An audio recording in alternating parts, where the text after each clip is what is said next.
Masanja na dekano wa dekania yetu ya Tegeta, mpendwa Padri John Muno, kaka katika Karmeli, wapendwa mapadri mliojumuika nasi, mpendwa mkuu wa province yetu ya Afrika Mashariki, Sister Maria Vestina Tibenda, masista, wanovisi, wazazi, ndugu, jamaa na wote mliofika katika ibada ya leo.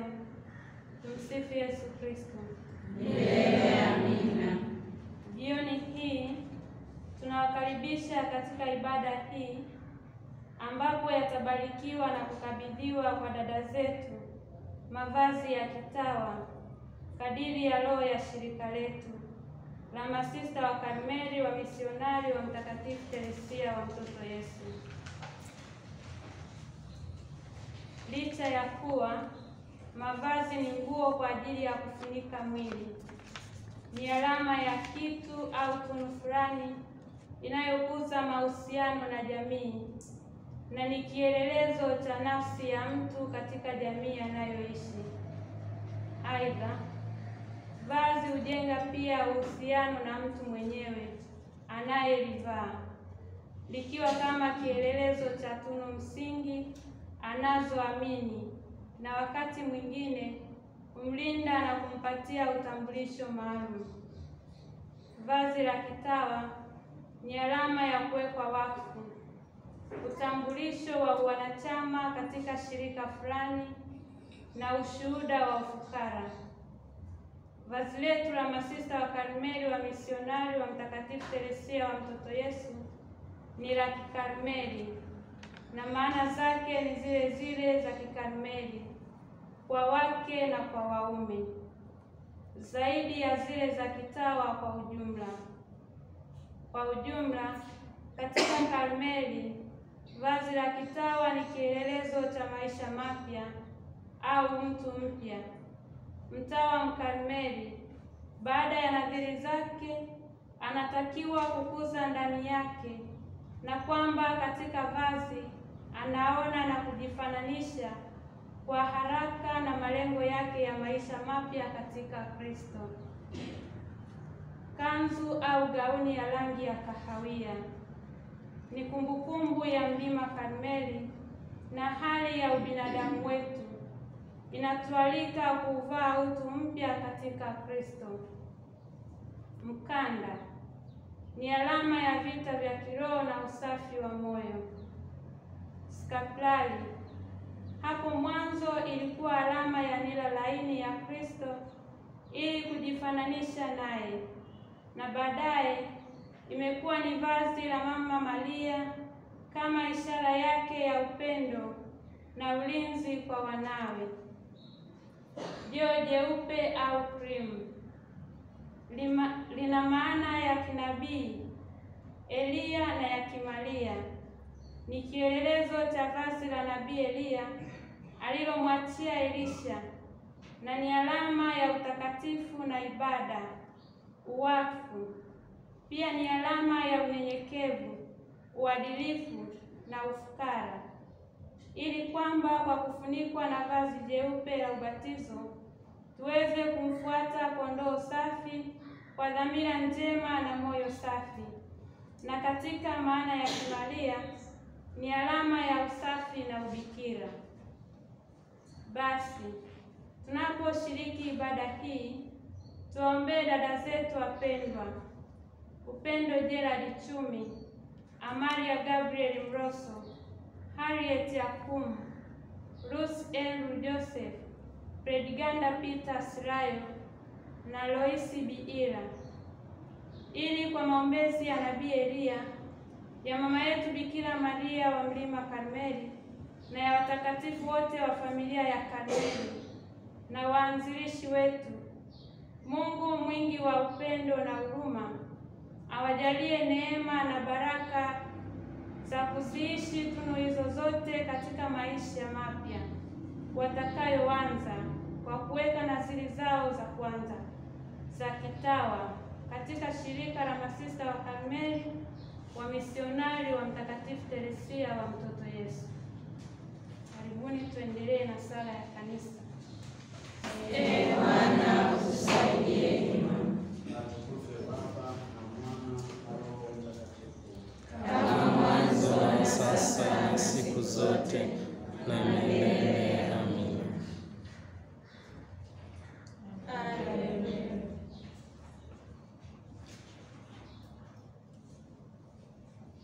Tutasali ukurasa 1739.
Nanyi mtang'aa kwa utukufu. Enyi watumishi, lisifuni jina lake. Jina lake litukuzwe, sasa na hata milele. Kutoka mashariki hata magharibi, litukuzwe jina la Mungu. Mungu atawala mataifa yote. Utukufu wake wazipita mbingu. Hakuna aliye sawa na Mungu wetu, ambaye anakaa juu kabisa, lakini huinama chini. Huzitazama mbingu na nchi. Humaisha kwa kumjalia watoto. Atukuzwe Baba na Mwana na Roho Mtakatifu, sasa na siku zote na milele. Amina.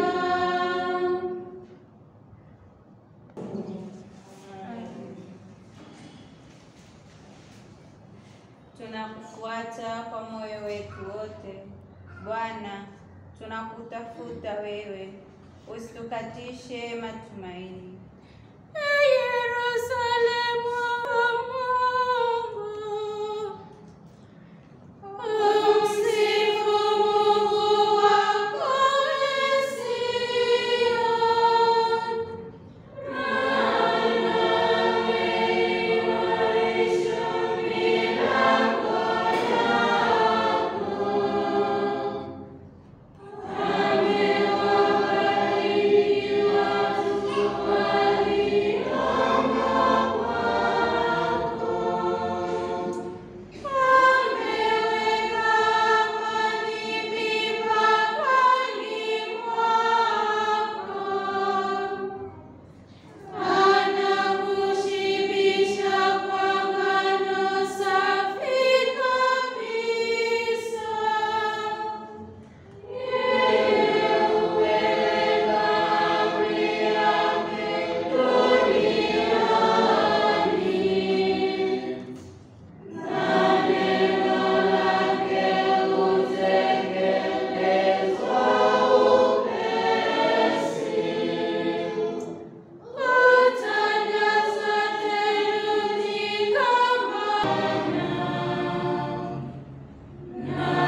asiyeolewa au bikira hujishughulisha na mambo ya Bwana, apate kujitolea mwili na roho kwa Bwana.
Mahujaji wa matumaini.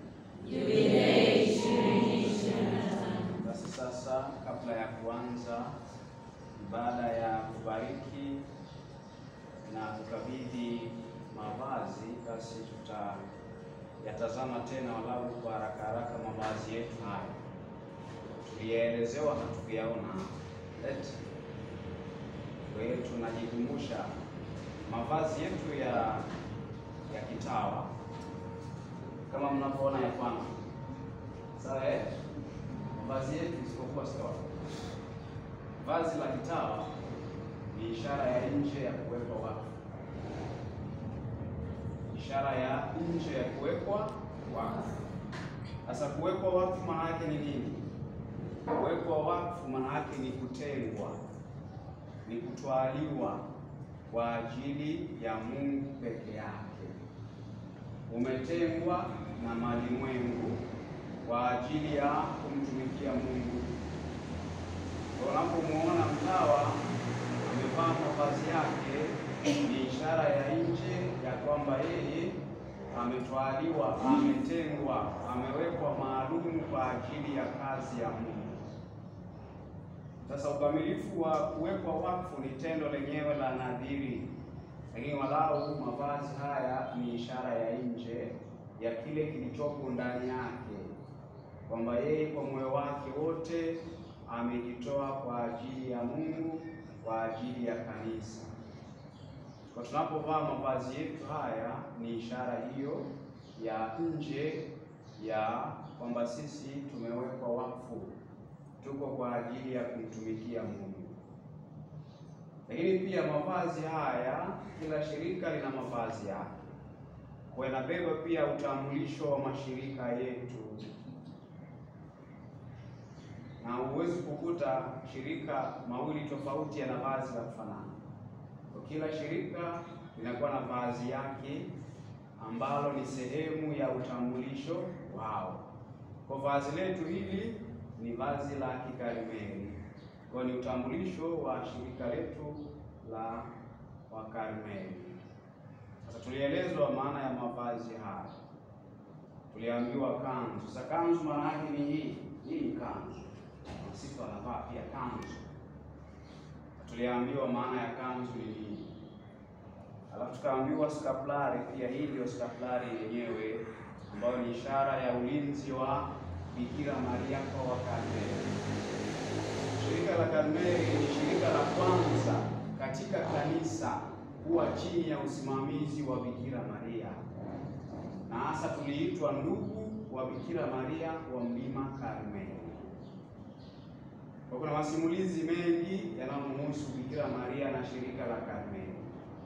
Kwa yeye ndio aliyetukabidhi skapulari hii, skapulari ya rangi ya kahawia. Ni skapulari ya Wakarmeli katika kanisa, kwa wako chini ya ulinzi wa Bikira Maria wa Mlima Karmeli. Sisi tunanyongeza kaka kofia haka, ni ishara kwamba kulikuwa kanisa, shirika lilipoanza zamani zile, basi kutolewa ruhusa maalum mnapoenda kuinjilisha, watu wakiwashika mkono, basi mnahifadhi kwenye kofia zetu hizi.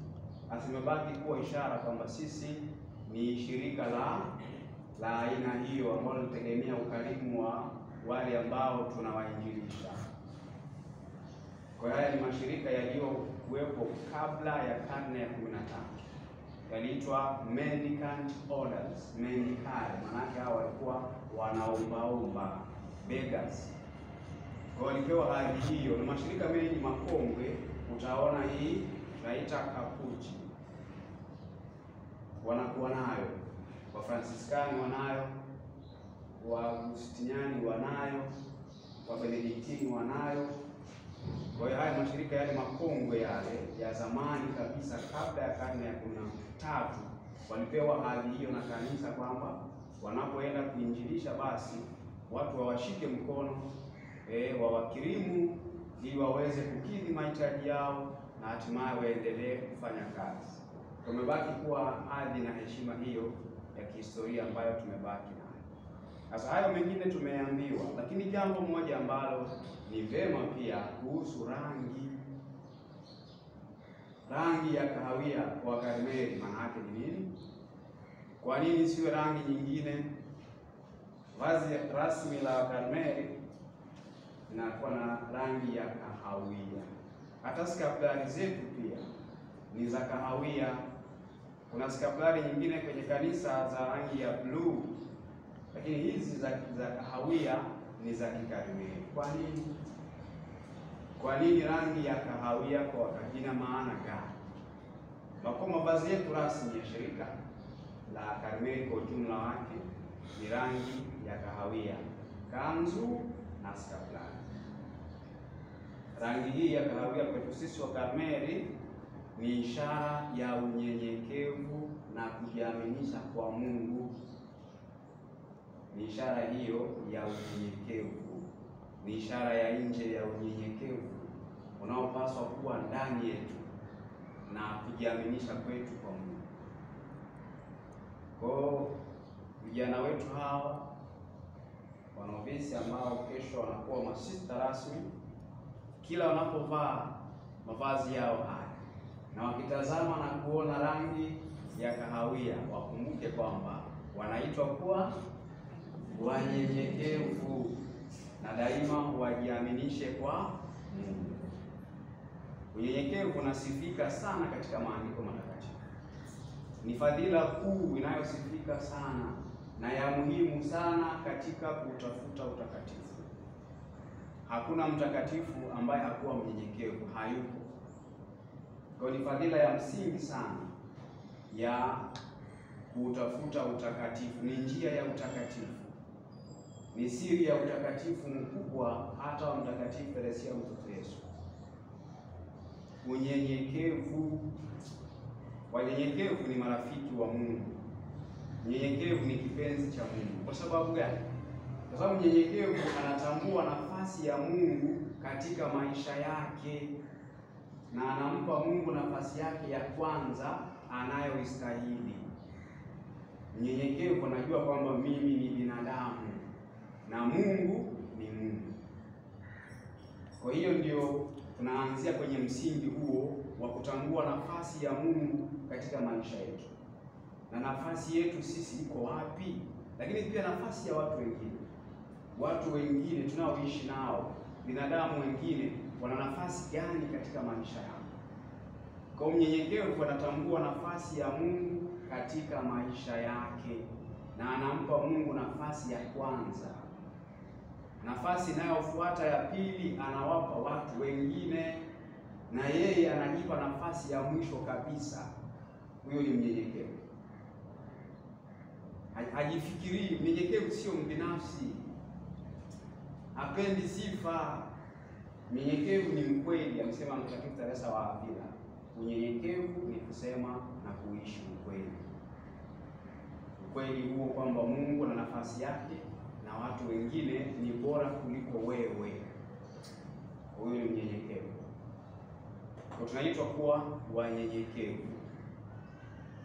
Mtakatifu Agustino anasema unyenyekevu unaofanya binadamu kuwa malaika, unyenyekevu unaofanya binadamu wawe malaika. Ukiishi unyenyekevu unapata utakaso na msamaha wa dhambi zako nyingi unazozitenda. Katika kuishi maisha yenu, katika kuishi wakfu wenu, na Mungu endelea kuwafurahia zaidi na kuwatumia kwa ajili ya mambo makubwa zaidi, kwa sababu mtamtegemea yeye. Mnyenyekevu ni mtiifu, mnyenyekevu ni mtu mwema.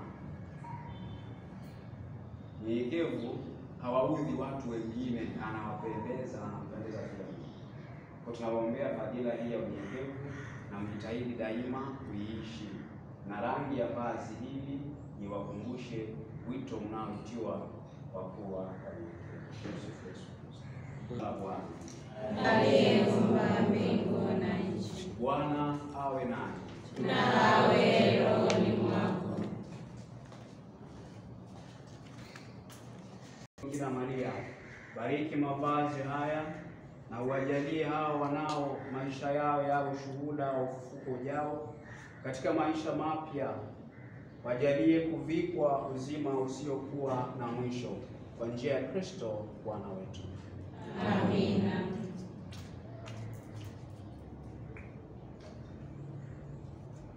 Tukaribisha mkosha.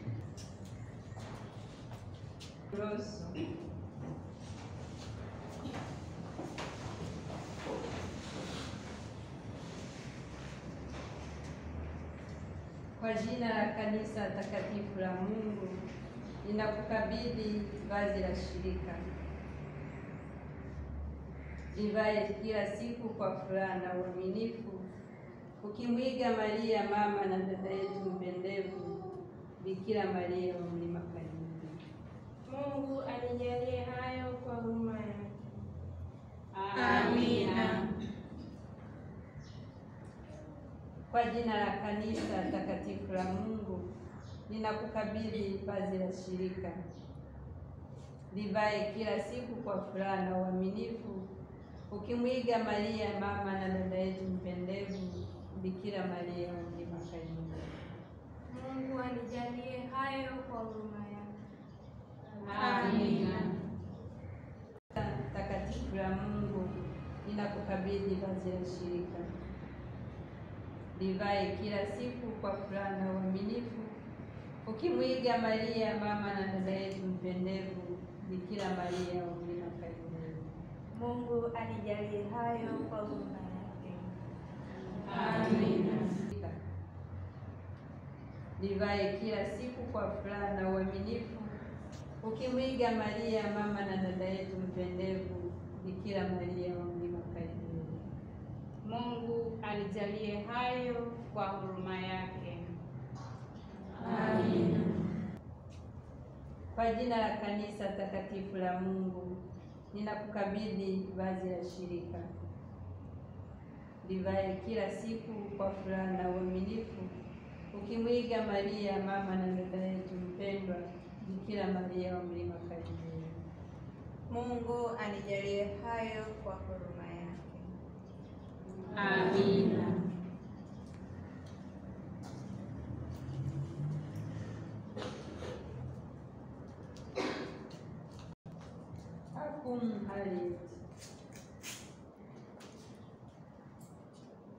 Kwa jina la kanisa takatifu la Mungu, ninakukabidhi vazi la shirika.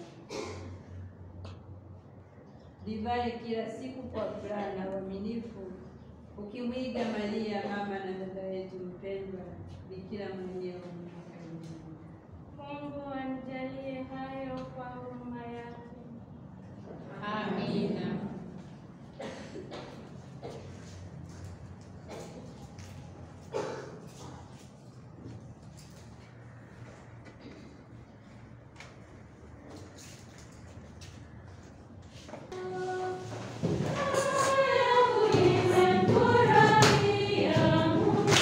Moyo wangu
watakatifu katika tafrija ya harusi ya mbinguni. Uwaalike marehemu wote kwenye sikukuu ya uzima wa milele. Uliye mbinguni, jina lako litukuzwe, ufalme wako ufike, utakalo lifanyike duniani kama mbinguni. Utupe leo mkate wetu wa kila siku, utusamehe makosa yetu kama tunavyowasamehe na sisi waliotukosea, usitutie katika kishawishi, lakini utuokoe maovuni. Bwana, utuzungushie zaidi na zaidi upendo wako na huruma yako, na tunapofurahi katika sikukuu ya mabikira, tunaomba kwa karama ya neema yako tuweze kuishi katika jumuiya yao milele. Kwa njia ya Kristo Amina. Bwana awe nanyi. Nawe rohoni mwako. Na wabariki Mungu Mwenyezi, Baba, Mwana na Roho Mtakatifu. Amina. Tumtukuze Bwana. Tumshukuru Mungu. Mpendwa Padre Joel Juma, kaka yetu katika Karmeli, nipende kuwashukuru sana kwa kuja kutuongozea ibada yetu hii nzuri ambao ni mwanzo wa safari mpya ya dada zetu waliopokea mavazi yao siku ya leo. Kwetu sisi kama shirika ni siku ya shukrani kubwa kwa Mungu kwa zawadi ya miito, hususani katika mwaka huu tunapoadhimisha miaka 100 ya uanzilishi wa shirika letu, miaka 100 ya kutangazwa kwa Mtakatifu Teresia wa Mtoto Yesu, lakini hapo kesho tutatimiza rasmi miaka 20 tangu mwanzilishi wetu wa shirika alipotangazwa kuwa mwenye heri. Kwa hiyo tunawapokea dada hao kwa furaha kubwa ndani ya familia yetu ya kitawa, kama ishara wazi ya kwamba bado Mungu anaipenda karama yetu, anaihitaji ndani ya kanisa na anataka tuendelee kuwepo kwa ajili ya sifa na utukufu wake. Basi nipende kuwakaribisha ninyi nyote, wazazi wetu, ndugu zetu, jamaa, marafiki mliokuja kuungana nasi katika matukio haya makubwa na mazuri. Pamoja na nadhiri za kitawa itakuwepo pia shukrani ya miaka 25 ya maisha ya kitawa, tendo ambalo linaadhimisha uaminifu wa Mungu kwa mwanadamu, kwa sababu sio kwa nguvu zetu kwamba tumeweza kuishi hiyo miaka mpaka hapo au tulikuwa wazuri zaidi au watakatifu au waaminifu, bali ni Mungu mwenyewe ameendelea kuwa mwaminifu kwetu akatuwezesha kufikia mpaka siku ya kesho kama tutafika. Basi tuwashukuru sana na tuendelee kuwakaribisha rasmi katika shirika letu ndani ya jumuiya hii ya kituo cha kiroho cha Mtakatifu Teresa wa Avila. Muendelee kutuombea ili kwamba wanaoweka nadhiri basi waziweke katika roho hiyo tulioelezwa mpaka sasa katika ibada, na sisi tunaomshukuru Mungu tusijisikie kufika, bali tuone kama mwanzo mwingine wa maisha mapya ya ufuasi, tukiongozwa na unyenyekevu kama ilivyotuasa pale wakati wa maombi. Basi kabla ya kuondoka, ni wakaribishe tupige picha chache za ukumbusho. Wataanza mapadri pamoja na wadadisi wetu wakiwa na vazi lao la kitawa, halafu watafuata walelewa wengine, maaspiranti wa kandidati. Baadaye kila mmoja atapiga picha pamoja na wazazi wake, baba na mama kama wapo, ndugu zake, ili waweze kupata huo ukumbusho. Karibuni sana. Tumsifu Yesu Kristo.